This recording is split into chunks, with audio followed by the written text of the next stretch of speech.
উত্তর কোরিয়া শনিবার 25শে জানুয়ারি একটি কৌশলগত ক্রুজ ক্ষেপণাস্ত্রের পরীক্ষামূলক উৎক্ষেপণ পরিচালনা করেছে। এই পরীক্ষায় দেশটির নেতা কিম জং উন উপস্থিত ছিলেন।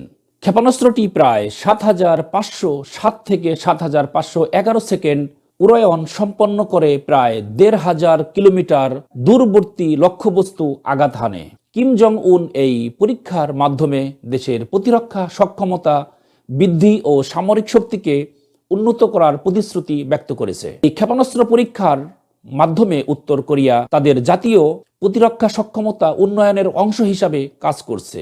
দক্ষিণ কোরিয়ার জয়েন্ট চিফ অব স্টাফ জানিয়েছে, স্থানীয় সময় বিকেল ৪টায় উত্তর কোরিয়া তাদের আভ্যন্তরীণ এলাকা থেকে পশ্চিম উপকূলে জলসীমায় একাধিক ক্রুজ ক্ষেপণাস্ত্র নিক্ষেপ করেছে।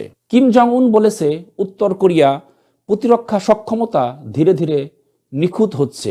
তিনি প্রতিশ্রুতি দিয়েছেন, ভবিষ্যতে সামরিক শক্তিকে আরও উন্নত করার মাধ্যমে টেকসই ও দীর্ঘমেয়াদী শান্তি ও স্থিতিশীলতা রক্ষার প্রচেষ্টা অব্যাহত থাকবে। উত্তর কোরিয়া KCNA এর প্রতিবেদনে বলা হয়েছে, এই ক্ষেপণাস্ত্র পরীক্ষা উত্তর কোরিয়ার জাতীয় প্রতিরক্ষা সক্ষমতা উন্নয়নের অংশ, যা